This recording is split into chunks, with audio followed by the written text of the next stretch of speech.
your hand. Anybody? Yeah. Okay, that happens. I wonder if this locks. I'm really loud, so I always try to shut it. Okay, so I'm going to hopefully give you some anxiety relieving techniques for setting these areas.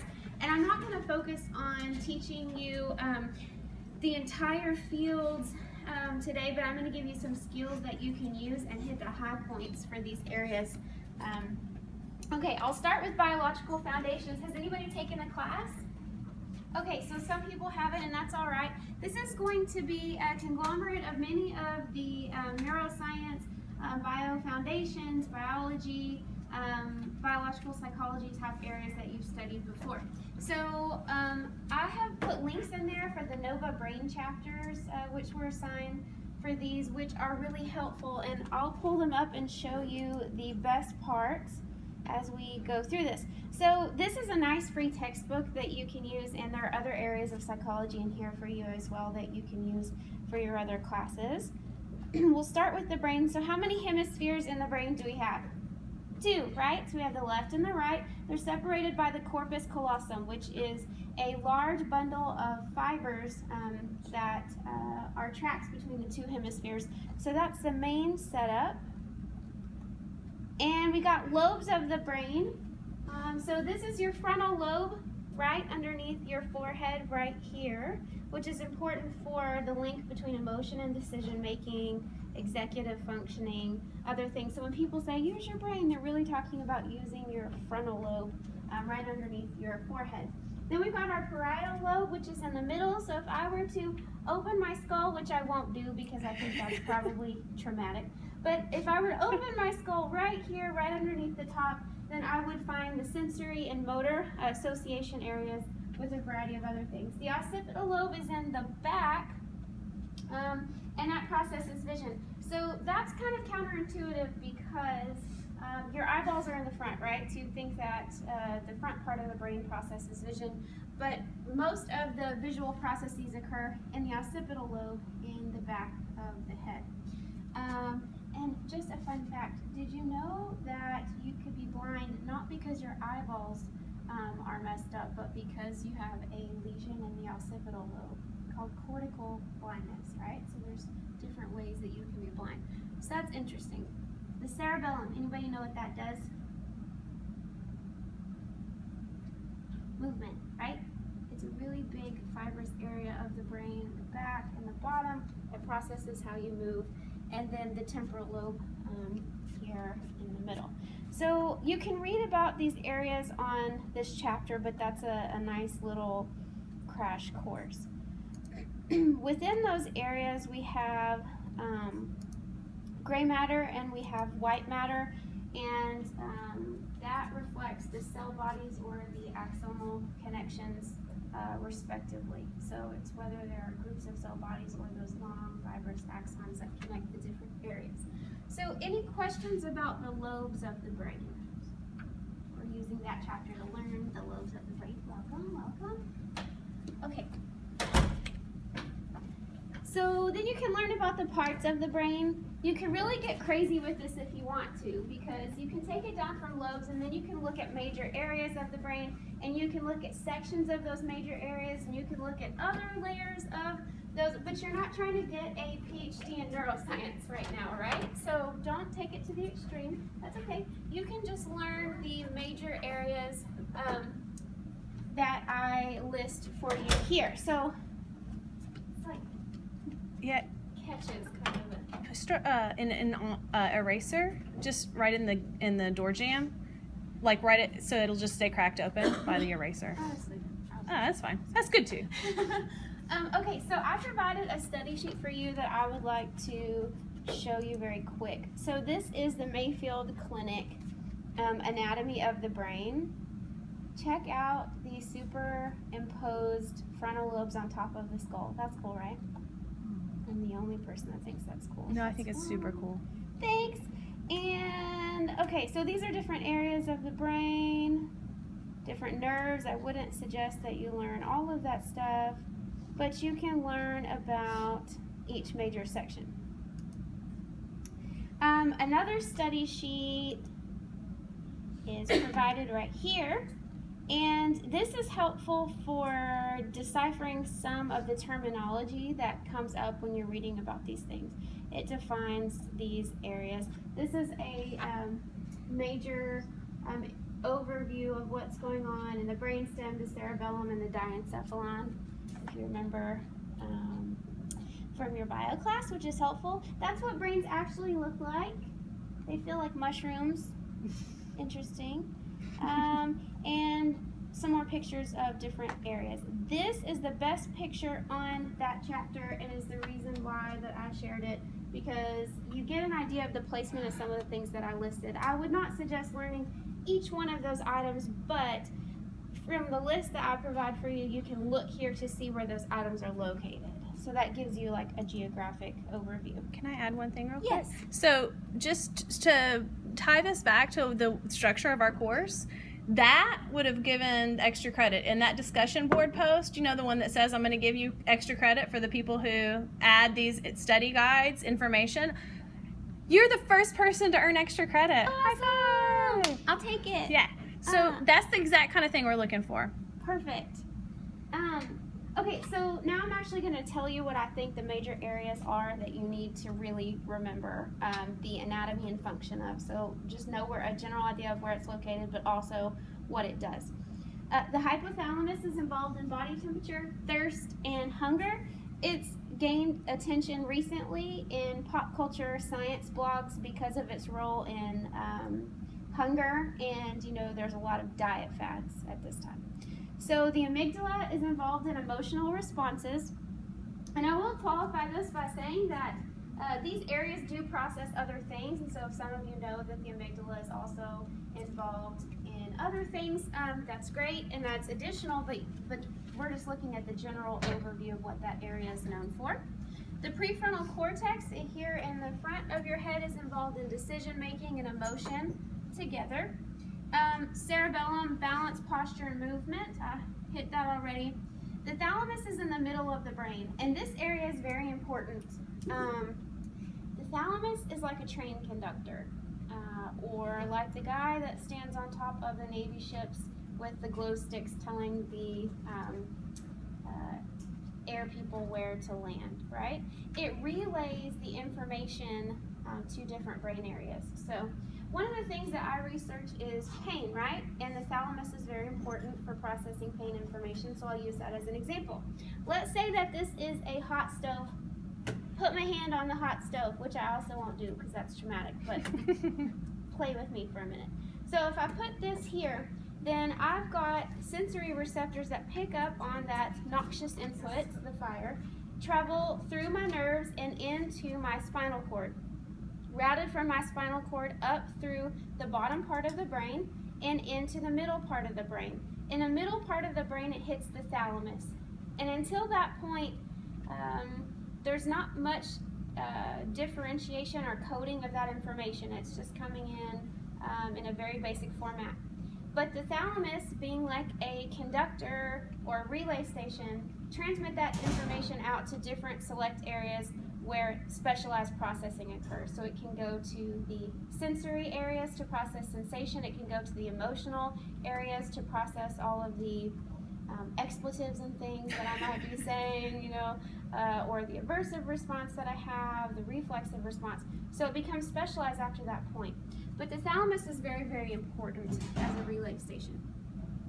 The reticular formation is involved in cortical alertness. Okay. And also the ability to regulate and be aware that we have to process based stimuli that come in. So what I mean by that is saying if your reticular formation doesn't work, then your conscious awareness doesn't work. You also have a hard time processing body temperature and breathing, things like that. Any questions about these major areas that I would like for you to know? Okay. It helps to look at a picture of where they're located too, I think, really. So here's another picture that I provided for you. You'll see the thalamus up there on the top as the relay station, the hypothalamus, reticular formation, cerebellum, hippocampus, amygdala, cerebral cortex overall. So that's a map that includes those items that I suggested learning. Thoughts thoughts about the brain? Exciting comments? Okay, I'll move on to the nervous system.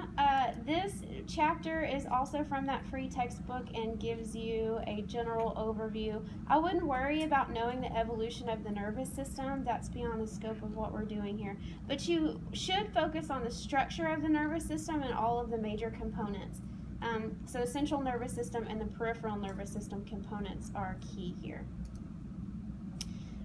Okay, so I'm going to start with the peripheral nervous system, which is comprised of the parasympathetic and sympathetic nervous systems.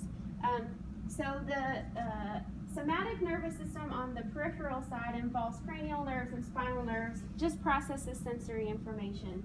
But when you consider the autonomic nervous system, you get the parasympathetic and the sympathetic branches. Okay, so all of my examples involve trauma today. I don't know why. But let's say a huge bear ran in here right now, right? It's escaped from an animal trainer that brought it to campus, and it's hangry. And so we're in a very, very bad situation. What might you expect would happen to us physiologically if this took place? Yes. Heart rate speeds up, we get the fight or flight reaction. So we may also freeze, right? So yes, increased blood flow from the torso to the periphery is a nice thing that our system does, which gears us up for running and things like that. Increased oxygenation of peripheral tissue, less oxygenation in the brain. Digestion slows down. Reproductive processing slows down. Reproductive hormones slow down a little bit. So, you know, if there's a giant bear in here, it's no time to ovulate. So things happen, right? So this is the sympathetic nervous system that the activity is enhanced when we're in that situation. But we've got to have a compensatory mechanism to bring us back down. Let's say right when the bear runs in, nobody gets harmed, the trainer comes in and takes the bear out.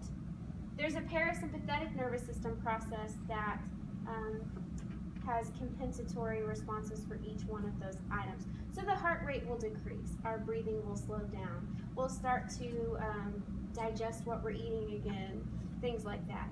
So this is the physiological opposite response of what goes on when the sympathetic nervous system is activated. So questions about the role of the sympathetic and parasympathetic nervous systems if a giant bear were to run into any of your classes? No? Okay. This is just a summary of some of the things that happen with both of those as a study tool for you to review, but I said most of those. Okay, so that was the peripheral nervous system. Let's discuss the central nervous system, which is my favorite. It's very exciting. Okay, in this section, at the bottom, you will see the pictures of the brain, and you'll also see brain anatomy, which can be helpful for that slide that I showed you before. So this central nervous system consists of the spinal cord and the brain. And you do not have to, by any means, learn all of these different parts, but it kind of gives you a map that you can use. So what I would know is that you've got a forebrain, a midbrain, a hindbrain, and a spinal cord, and that those are the major components of the nervous system. Okay, the major cellular contributors or signalers in the central nervous system are neurons. You also have glial cells, which are in your brain. There's a lot more glial cells than neurons in your brain. The glial cells have supportive functioning, and many of your textbooks will say that they just support the neurotransmitters, but we're learning now that they're also signalers, which is exciting and will be in your textbooks sometime in the next 5 years.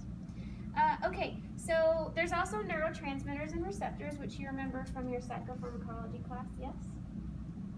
The drug class is fun. Okay, so the action potential is one of the most important ways that neurons can send signals. It's not the only way, but it's the only way that we typically learn about from a textbook. The action potential itself is all or nothing, and one of the things that I tell my biological foundation students is that if you don't understand a physiological mechanism or a neurological mechanism, you can look up a YouTube video and watch other people explain it. So it's not just that you're reading it, but you get someone to explain it for you. And so there's this 2-minute neuroscience video. The people at 2-minute neuroscience attempt to explain complex neurobiological mechanisms in videos that are less than 2 minutes. And I've watched all of them and haven't found any kind of mistakes or anything like that. So these are a great study tool, including the one for an action potential. Neuroscience topics in 2 minutes or less. In this installment, I will discuss the action potential. The action potential is a momentary reversal of membrane potential that is the basis for electrical signaling within neurons. If you're unfamiliar with membrane potential, you may want to watch my video on membrane potential before watching this video. The resting membrane potential of a neuron is around -70 millivolts. When neurotransmitters bind to receptors on the dendrites of a neuron, they can have an effect on the neuron known as depolarization. This means that they make the membrane potential less polarized or cause it to move closer to zero. This chart shows membrane potential on the y-axis and time on the x-axis. When neurotransmitters interacting with receptors causes repeated depolarization of the neuron, eventually the neuron reaches what is known as its threshold membrane potential. In a neuron with a membrane potential of -70 millivolts, this is generally around -55 millivolts. When threshold is reached, a large number of sodium channels open, allowing positively charged sodium ions into the cell. This causes massive depolarization of the neuron as the membrane potential reaches zero and then becomes positive. This is known as the rising phase of the action potential. The influx of positive ions creates the electrical signal known as the action potential, which then travels down the neuron. Eventually, the action potential reaches its peak. Sodium channels close and potassium channels open, which allows potassium to flow out of the cell. This loss of positive potassium ions promotes repolarization, which is known as the falling phase of the action potential. The neuron returns to resting membrane potential, but actually overshoots it, and the cell becomes hyperpolarized. During this phase, known as the refractory period, it is very difficult to cause the neuron to fire again. Eventually, the potassium channels close and the membrane returns to resting membrane potential, ready to be activated again. The signal generated by the action potential travels down the neuron and can cause release of neurotransmitter at the axon terminals to pass the signal to the next neuron. Welcome to 2-Minute Neuroscience, where I simplistically explain neuroscience topics in 2 minutes or less. Yes, so this is really helpful to understand what's going on with the action potential, and I'm going to describe it in a different way as well. It's always good to hear it 2 different ways, right? Okay, so let's pretend that we have a cell that looks like this. Just humor me here. And I didn't get a degree in art, so I apologize in advance. So this line that I've drawn here is the membrane, and that's the outer layer of what's going on in the cell. So on the inside, there's a bunch of negative things. There's also some positive stuff in there, not as much. So this is -70 millivolts. It's mostly negative in here at this time, right? And this is the neuron's resting state. So it's floating around in your brain, not doing much. It's its resting state. Whenever some activity happens to incite an action potential, we get a lot more positive things coming in. And this moves up. And if you remember how things work on a negative scale, moving up would be moving closer to -50, right? Once it moves up, it fires off some magic, right? So it does all these magical things on down the axon, which I'll talk about in a minute, okay? For this magical thing to occur, you have to reach that threshold of -50 to -55 millivolts. It's all or nothing, meaning if it's just below that threshold, nothing happens. If it's just above that threshold, you don't get more magic. You just get the magic, right? It's all or nothing, okay? So that's a very important thing to remember about the action potential. And how does it correct itself? Well, some of these positively charged ions are too big to go back out through the membrane in its current state. And so it'll send different kinds of positive pieces back out to recorrect itself and bring itself back down to -70 millivolts in its resting state. And I'll discuss with you the parts of the neuron that are important in that process. I've made this parts of the neuron study tool for you. So there's little blanks here. So you could print this out and you could practice labeling it to make sure that you know the parts. But right here we have two different cells that are communicating with one another. And what's miraculous about this process is that the cells aren't actually touching and there's a space in between them where communication occurs. Anybody remember what that's called? Synapse, yes, okay. So we have the sending cell, and the sending cell body is located here. So that's the cell body, that's what that label is for. And you have the nucleus of the cell right here in the middle, which is this round circle. So you've got the cell body and you've got the nucleus. And when this membrane is influenced, it's about to become magical, right? By the process by which I explained earlier, you do get an action potential that travels on down this long, skinny, spaghetti noodle looking thing. What is this called? Axon, right? This is where the action potential is propagated.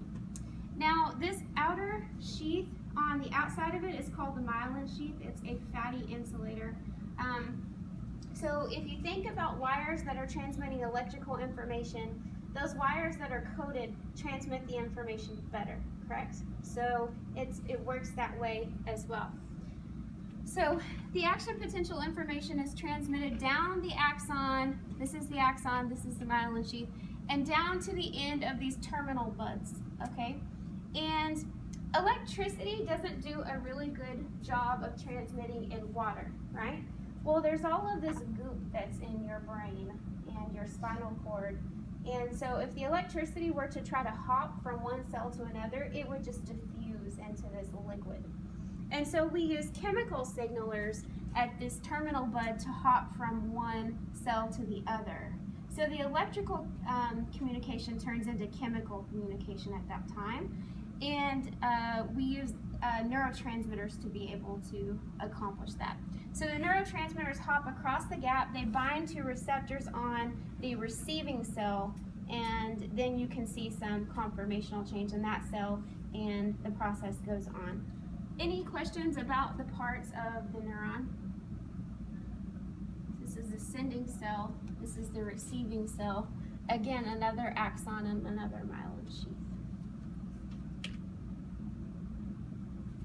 That's the important parts of the central nervous system. We can talk about the endocrine system. This is a chapter on hormonal communication. What's great about this is the table summaries that are included that tell you about the major hormones. That's really awesome, and I would recommend that. And I wouldn't worry about reading the sex differences part because that will be wrapped up in your human development section. Okay, so the central nervous system uses neurons as a communicator. The endocrine system uses hormones as the communicator, and they're chemical messengers. They're different from neurotransmitters because they travel through the bloodstream, and their signaling is a little bit different, which is probably beyond the scope of this class.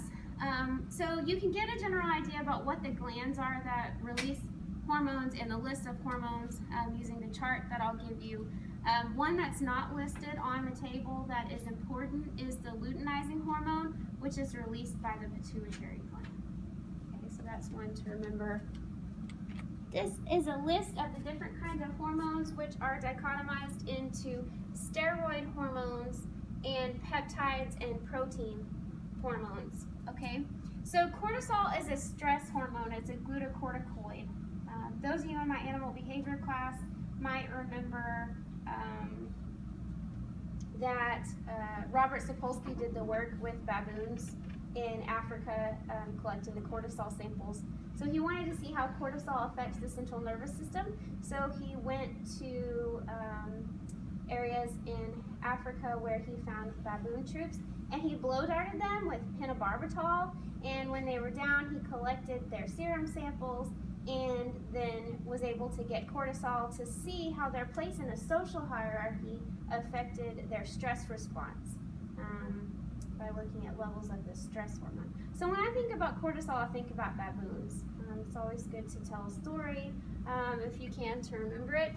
Estriadol, the reason I remember this is because there's a sex differences lab that I worked next to in working on my PhD program, and they would do vaginal swabs on the rats to be able to get their estriadol levels, and I always thought my job was weird, but it's really not as weird as what they were doing. So that's how I remember that one. I don't know if that will be emotionally salient enough to help you remember, but this is important for uterine and other female tissue development, and it regulates sexual motivation in both females and males. Testosterone is one we're familiar with, right? I recently read a very interesting paper about how testosterone changes based on behavior. They measured incoming testosterone changes based on whether someone was just standing up in a room full of people versus holding a gun in a room full of people, and found that in both males and females, testosterone increased just by holding a weapon. So, but most of the time we learn about testosterone in reference to sperm production, male secondary sex characteristics, and motivation and behavior. So the peptides and protein hormones are also important. Oxytocin is known as the hormone of love, right? So it stimulates milk letdown and uterine contractions during birth, which is why they may tell some women that are trying to have a baby that they can have sex to start that process, because oxytocin is released during reproduction. It may also stimulate contractions, and it promotes social bonding. Not just social bonding between romantic partners, but between members of the family, the mother and child, etc. So oxytocin is known as the love hormone. What's really cool about oxytocin is that it's a hormone that also functions as a neurotransmitter. So it can signal in the nervous system, but it can also signal in the endocrine system. So it's very special. Prolactin, many actions related to reproduction, water balance, and behavior associated with parental care. It also plays a role in stimulating milk production for the mother. Thyroxine increases oxidation rates in tissue and affects neural development. That's not one we talk about much. And vasopressin increases water reabsorption in the kidney, affects learning and memory. Those of you in the animal behavior class previously may also remember that most rodents are having polygynous mating systems, and that the prairie vole is monogamous. There's no explanation up until the early 2000s about why the prairie voles were monogamous. Well, they found an increase of vasopressin receptors in their brain post-pubertal development, and they found that if they knocked out those vasopressin receptors where vasopressin couldn't bind, they could kill the monogamy in that species. And so the monogamy in rodents has been related to vasopressin receptor density, which is kind of bizarre, but it may also have a role in our own monogamy, and that's something that we have been looking into over the last few years in the rodent labs. Questions about the endocrine system? Joyous exclamations. Yes. So they think people that are polygynous, they might have a decrease in that, maybe? It's possible. It's possible, but I don't think we have that data yet, and it's a very interesting question. And so time will tell if the behavior changes the neurochemical and endocrinological stuff in the system, or if there are like inherent proclivities that people are born with because of genetic predispositions that manifest into different behaviors. So it's kind of a chicken before the egg thing. But yeah, that's a good question. We'll see. Psychopharmacology. Drugs. Okay, I have a very exciting drug activity. We're not taking drugs though, so perhaps a moderate amount of excitement. There's this learning tool that I think is fabulous. It's called Mouse Party. Who's seen it? Oh, okay.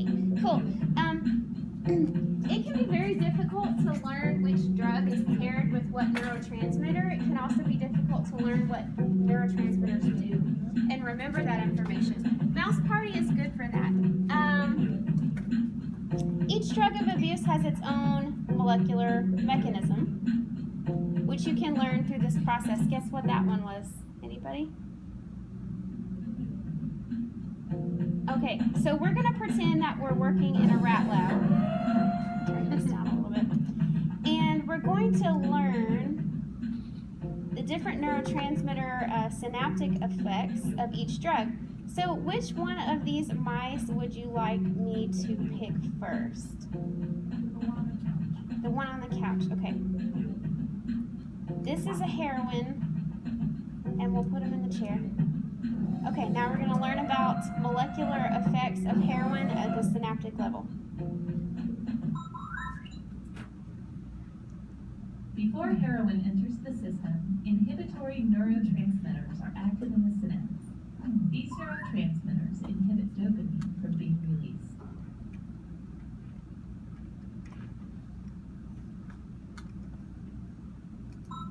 When the body's natural opiates activate opiate receptors, the release of inhibitory neurotransmitters is shut down. Without inhibition, dopamine can be released.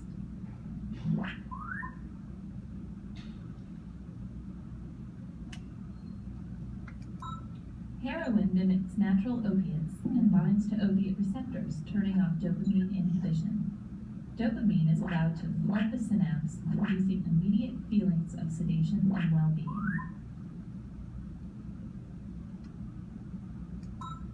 Neurons with opiate receptors are in parts of the brain responsible for the transmission of pain signals, stress response, and emotional attachment.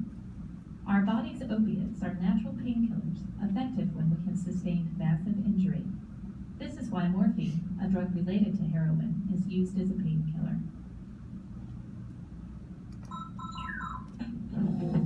So heroin binds really effectively because it acts on processes that are already in the system. The system doesn't have to make any kind of manipulation to be able to accept heroin. It plays on a system that is already there because we have endogenous opiates, okay? And so that's one thing you can get from watching that, but also seeing the synaptic effects. Let's do this dancing rat. Any guesses on what that one is? What drug? Ecstasy. Serotonin transporters are responsible for removing serotonin molecules from the synaptic cleft after they have done their job.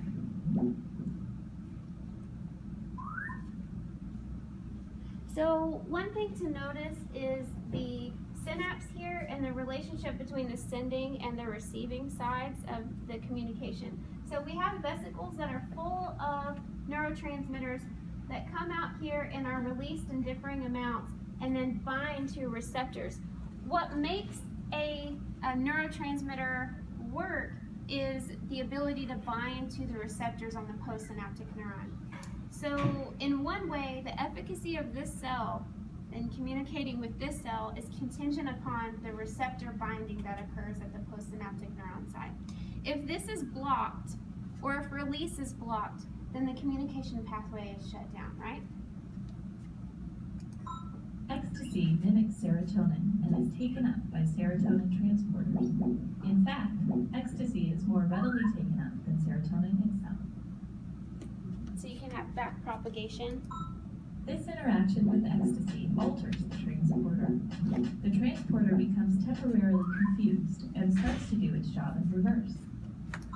The excess serotonin becomes trapped in the synaptic cleft. As a result, it binds again and again to the receptors, overstimulating the cell. Ecstasy affects serotonin pathways responsible for mood, sleep, perception, and appetite. Ecstasy also indirectly interacts with the reward pathway. The excess serotonin stimulates milder release of dopamine along the reward pathway, giving ecstasy slightly addictive properties.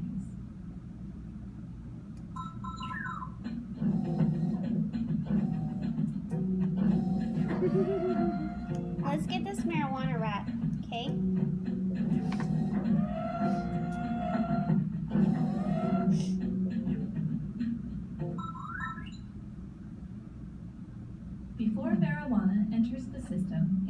inhibitory neurotransmitters are active in the synapse. These neurotransmitters inhibit dopamine from being released. And that's a natural process that just occurs in the resting system.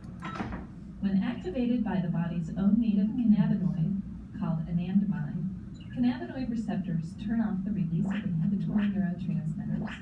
Without inhibition, dopamine can be released. So because nothing is blocking that system, then the dopamine is released in larger amounts than it would have THC, been. the active chemical in marijuana, mimics anandamide and binds to cannabinoid receptors. Inhibition is turned off and dopamine is allowed to squirt into the synapse. Anandamide is known to be involved in removing unnecessary short-term memories. It is also responsible for slowing down movement, making us feel relaxed and calm. Unlike THC, anandamide breaks down very quickly in the body. That explains why anandamide doesn't produce a perpetual natural high. And then people go to the gas station and eat 8 burritos. Yes.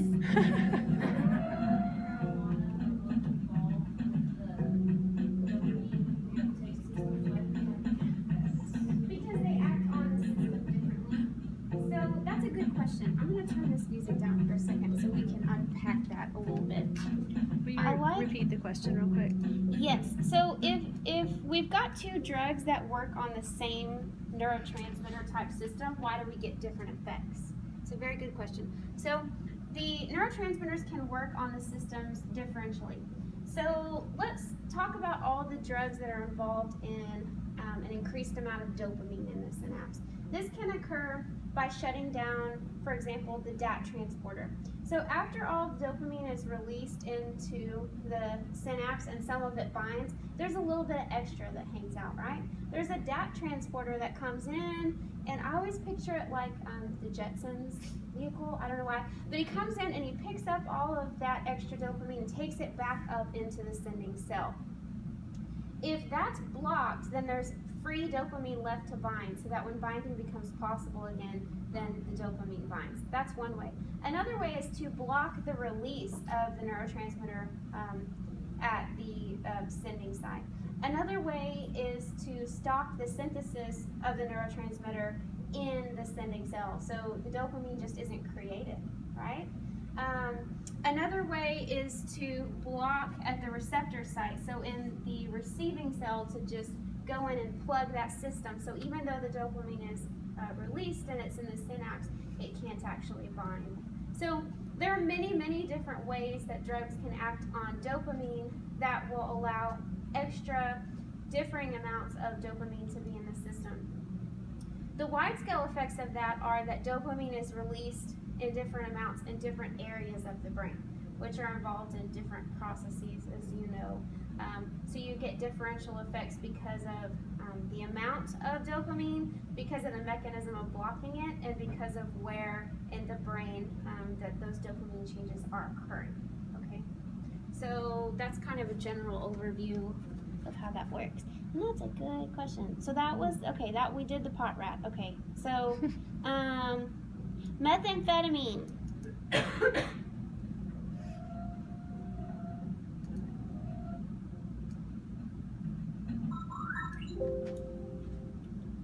Dopamine transporters are responsible for removing dopamine from the synaptic cleft. Because meth mimics dopamine, it is taken into the cell by the dopamine transporters. And these are these DAT transporters that I was telling you about a second ago. Once inside the cell, meth enters the dopamine vesicles, forcing the dopamine molecules out. It's very interesting. The excess dopamine in the cell causes the transporters to start working in reverse, actively pumping dopamine out of the cell and into the synapse. The excess dopamine becomes trapped in the synaptic cleft. As a result, it binds again and again to the receptors, overstimulating the cell. Meth is highly addictive because it works directly on the brain's reward pathway, making the user feel intense pleasure and exhilaration. So at this point in the game, you can see the different areas that are highlighted that are affected during this process. and that can explain why you see some of the effects that you can see. So, for example, the addictive properties of meth, if you will, have something to do with their activation in the reward system. So the nucleus accumbens, core and shell, the ventral tegmental area, those midbrain areas in the limbic system that we learn about as being highly rewarding areas. Yes? So whenever the meth goes in and replaces the serotonin or the dopamine, what happens whenever it is released in place of those other stuff? So when the meth goes into those vesicles, it gets kind of stuck there. Okay. And it zombifies in a way. Eventually it breaks down, it kind of dies, it's half alive, it's really not working anymore. But it is like a blocker, so that for an extended period of time, that dopamine can't be inside of those vesicles. And so then there's more dopamine that's pushed out and free and available in the synapse to repeatedly bind to the receiving, the receiving cell. It's interesting that way because it's one of the only drugs that gets inside of the vesicles and is like a placeholder. So it's a heck of a drug. Alcohol. This is always fun. Let's learn about this one.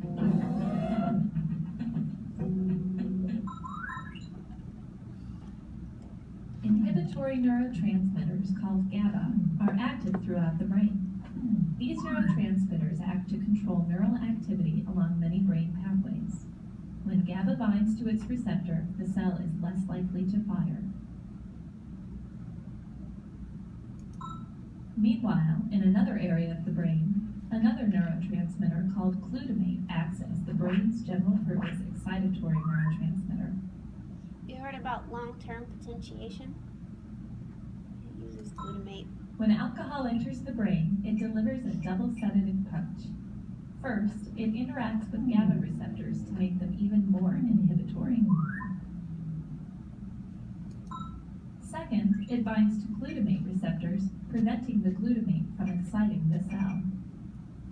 So the way that I remember that GABA is inhibitory and glutamate is excitatory is that I remember them as opposites, and glutamate sounds kind of like glucose, which is sugar, and I like candy, so that's exciting, right? So the glutamate itself is exciting. Alcohol particularly affects areas of the brain involved in memory formation, decision-making, and impulse control.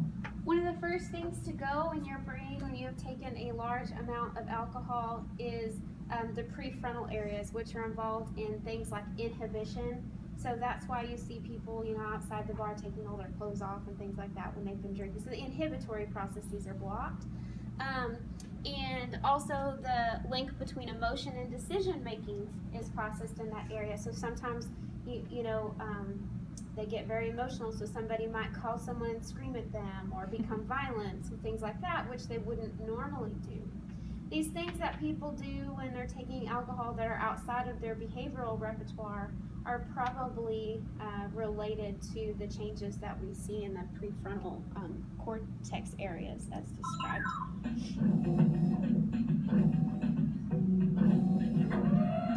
This one is my favorite cellular mechanism. It's cocaine. Yeah. Get in the chair, cocaine rat. I think you've been denied. There we go, there we go.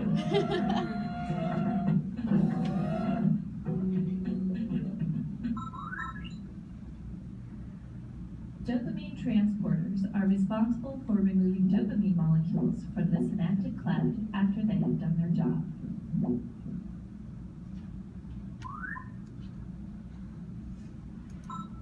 Cocaine blocks these transporters, leaving dopamine trapped in the synaptic cleft.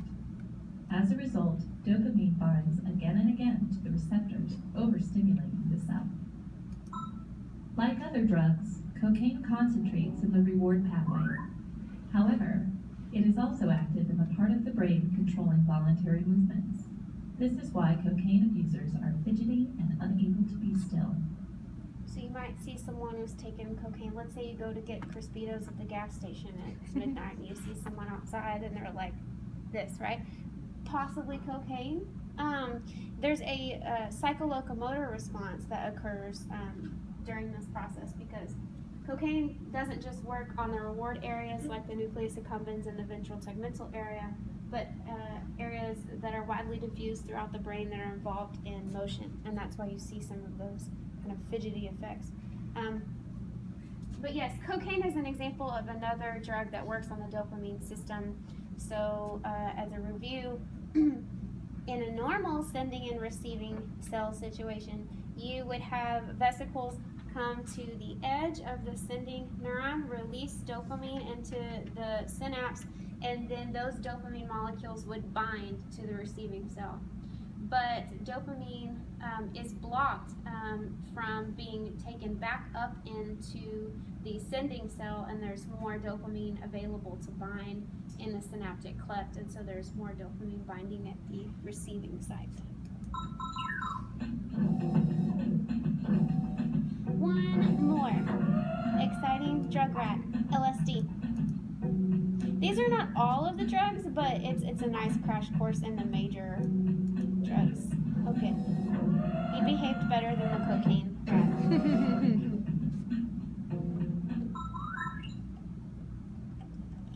LSD acts almost exclusively on serotonin neurons. LSD chemically resembles serotonin and elicits its effect by binding to serotonin receptors. So this is another drug that acts on a system that already exists. Because it's structurally similar to something that we have in our system, it can exert similar effects. There are several types of serotonin receptors in the brain. Each is responsible for performing specific functions. LSD interacts with particular receptors, but not always in the same way. Sometimes LSD may inhibit them, and sometimes it may excite them. This is one reason why LSD has complex sensory effects.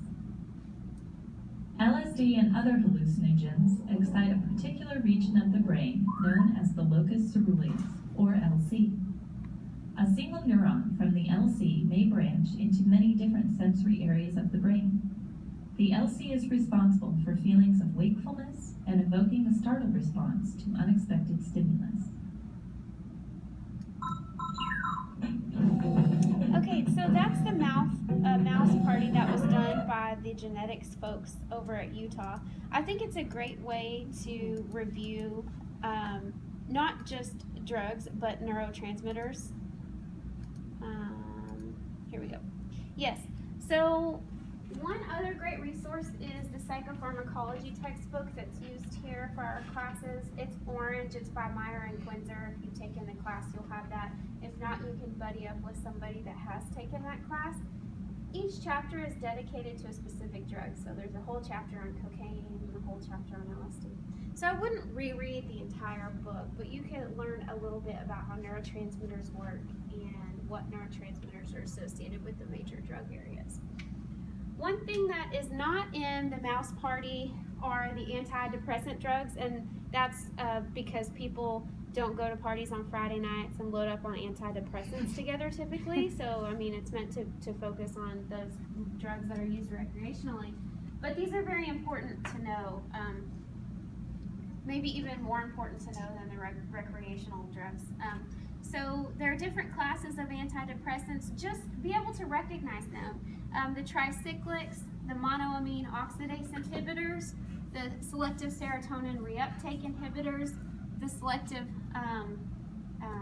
norepinephrine reuptake inhibitors, and the atypical. So just know the classes. Just know that there are different kinds of antidepressants and be able to recognize those.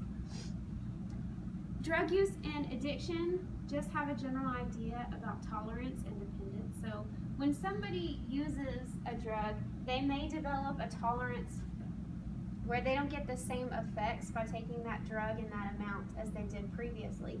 And so they may increase the amount of drug that they take to be able to get the desired effect. So if that effect is euphoria, they may have to take increasing amounts of the drug to be able to feel that euphoria again.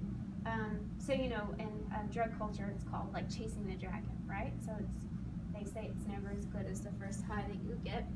Dependence may be that someone has altered the chemicals in their system by taking a drug repeatedly, and the system resets their new normal. It's a really simple way to think about it.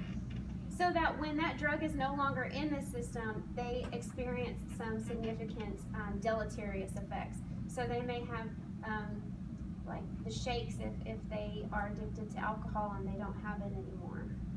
They may have hallucinations on heroin withdrawal. So there's all these things that can happen once they become dependent and experience withdrawal. The different theories of addiction are important to know. One is the opponent process theory of addiction, and this is one of the most widely studied theories of addiction. But the idea is that in life we have pleasure and we have pain, right? That people are moving towards the pleasure and they're away from the negative effects that occur in life. And so these opposing processes that go on may manifest into different behaviors that people have. So we may see people acting on those differently. Okay, so we discussed some of the neurotransmitters in the context of drugs, but neurotransmitters are important signalers in the brain for all kinds of things that we do, for learning, for memory, for pain, for sex, for anything it is that we do involves neurotransmitter processing. So think about neurotransmitters more globally now, and not just in the context of mice getting high in a lab, okay? So what are their action on the receptors? The most important thing to know about neurotransmitters overall is that their action on receptors is what makes cellular signaling possible, right? If the neurotransmitters aren't able to bind at the receptor site, then cellular communication is shut down. So that's very important. In this NOVA project chapter, it does talk about them in reference to drugs, but there's this table which I've taken out for you, which is one of the best neurotransmitter tables I've ever seen. But you can also learn about how this happens with the drugs and drug administration, how that works. I wouldn't worry about reading about metabolism or controversial issues like juveniles and psychopharmacology. I don't think that that's part of the general overview. I would focus on this table. So acetylcholine is abbreviated ACH. It's learning and memory, Alzheimer's disease, a variety of things.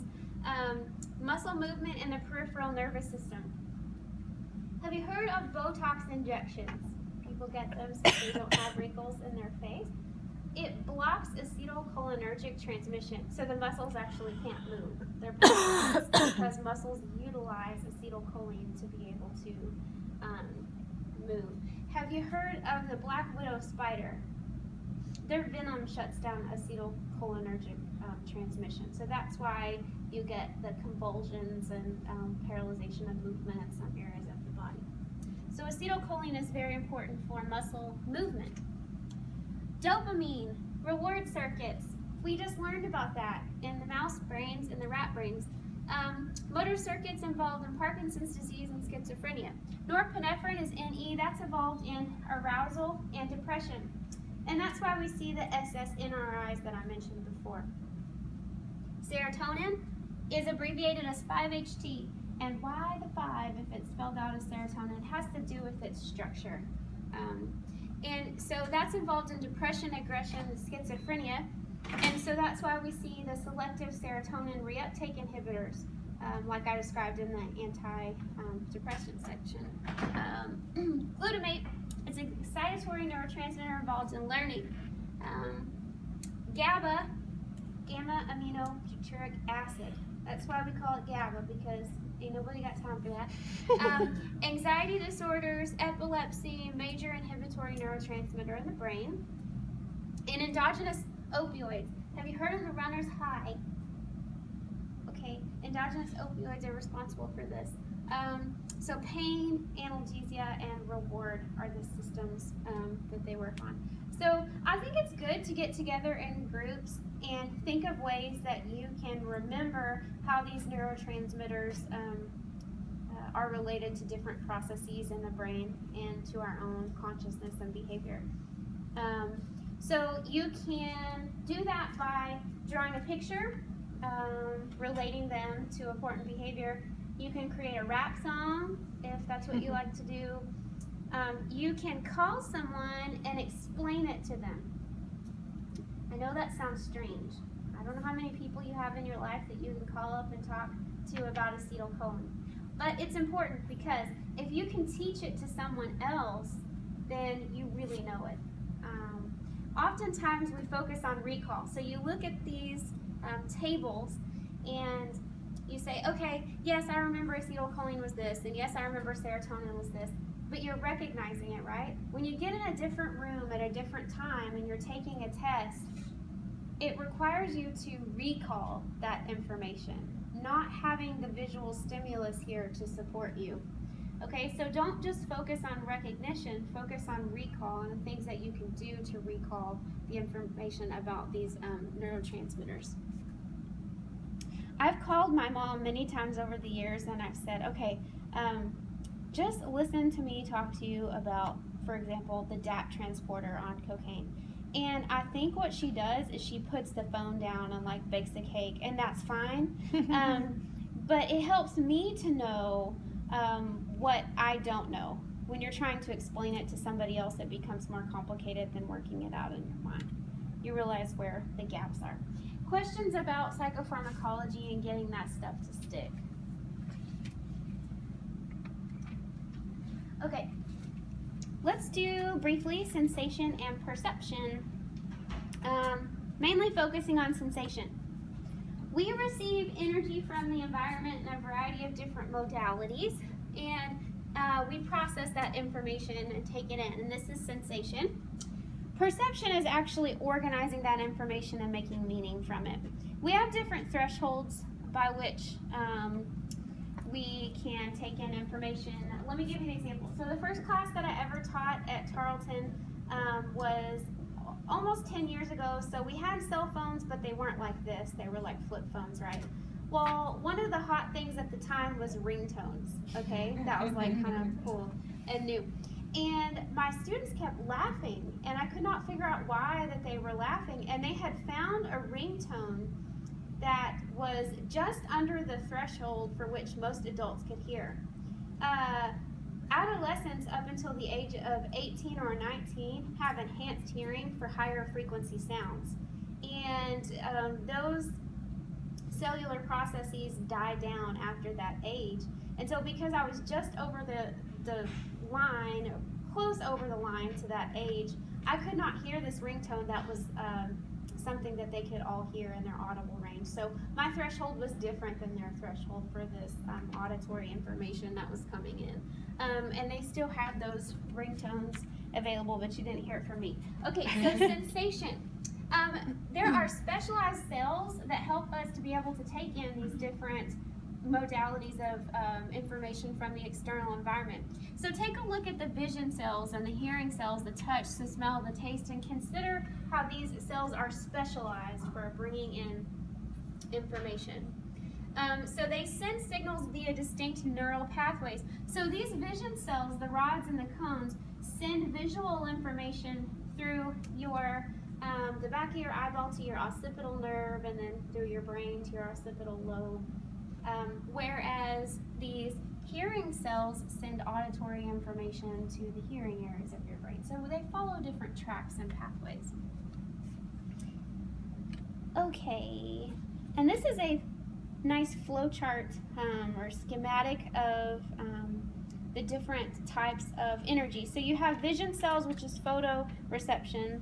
You have hearing, audition. So you have touch, mechanoreception. Smell is chemoreception. Taste is chemoreception as well. I'm not going to go through each one of the senses, but I'm going to demonstrate how you would approach learning what you need to know about this. So here's a vision section. This is from McGill. They have a really cool study tool here for the eyeball that I like to use in my classes. It shows the important parts of the eyeball and how those cells work, which is cool. And you should know the parts of the eyeballs. Here's the vision chapter from NOVA, which has got a bunch of different information. I would focus on primarily this part right here. So light comes in, like literally because there's a light right there, but just pretend. So light comes in and it's projected through this system onto the lens. The light is bent and refracted onto the back of the eye. On the back of the eye, you have different cells. You've got rods and you've got cones there. And they're specialized cells that transmit the information through the optic nerve and back to the brain. So the blind spot that you have in your visual field is because there is a section right here where the optic nerve is transmitting out to the brain where there are no rods and cones because it's just a nerve pathway. So you actually do have a blind spot on your eyeball just like you do in your car. And you can look up things on the internet to find your blind spot. So you can look in your peripheral and see a dot there, but then when you look at it, not actually see it. So it's fun. You can impress your friends.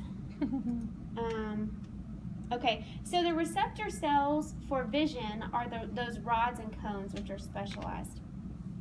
Here's another picture, which I think is really good to describe the parts of the eyeball. So the iris muscles control the pupil opening and closing in response to more or less light. You can watch this happen. If I were to flip on the lights really fast and watch your eyeballs, which I won't do, you can see the pupil size changing.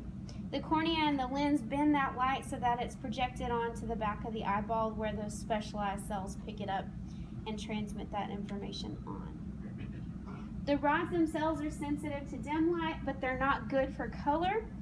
And we have about 120 million of them, so by all means we have more of those than any other kind of vision cell. And the other primary kind of cell are the cones, which are located in the fovea, which give us the ability to see color, if you can see color. Most people can. So this operates best under high illumination, and we have about 6 million of those. So not as many of those cone cells there. This is another picture of the difference between those cells. I just want you to get the idea that rods and cones are important for vision, and they're the specialized cells for vision. You can follow a similar process for the rest of the sensation and perception. So you can do the chapter on ears. Sometimes my students have a hard time making a discrimination between sensation and perception, which can be a difficult thing to delineate. So I use this example to help them do that. Have you heard someone ask the question before, if a tree falls in the forest and there's nobody there, does it still make a sound? Okay. Any ideas about answering that question?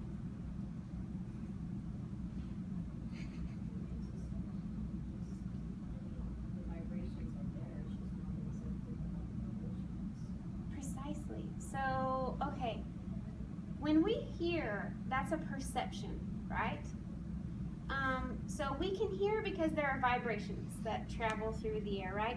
So those vibrations, it's not something that is hearing itself, they're just vibration. It requires a human ear to be able to perceive those vibrations as something that we understand in our own objective world, right? So does it make a sound that somebody's hearing? No, there's nobody there to hear it because it requires an ear for hearing and a brain to create that perception. But the vibrations are there, so the possibility is there. So the components of sound are there, but hearing has not occurred because there's no ear. Are you following me? Right? It's the same thing as saying no brain, no pain. We have pain because it's something we perceive using our brain. If we had no brain, it would just be a sensation.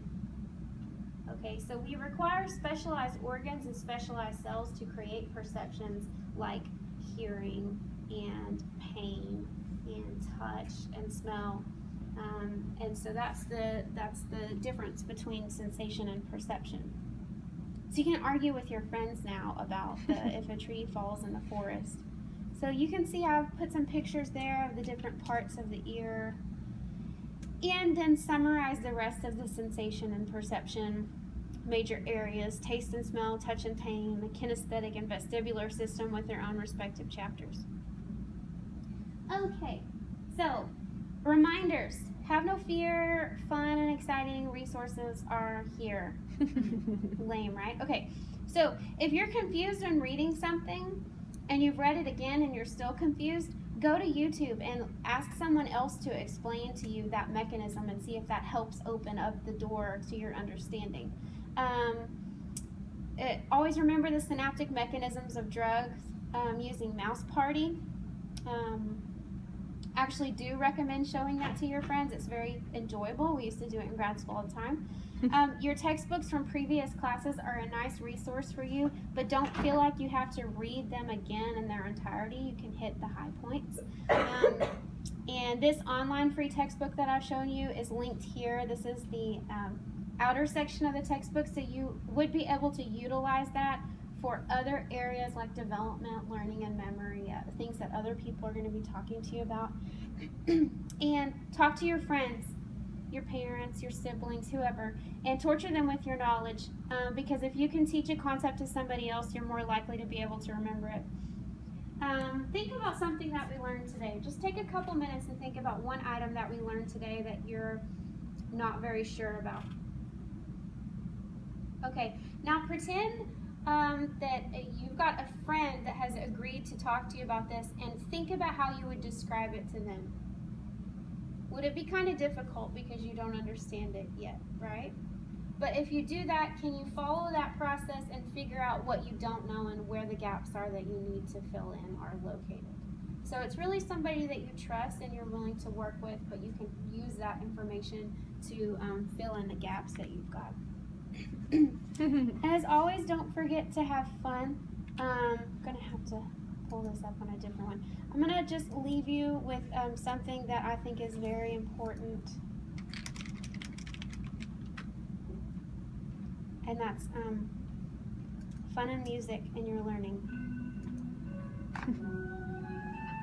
Not this commercial, that's not it. Okay. It's amazing to consider that I'm holding in my hands the place where someone once felt, thought, and loved.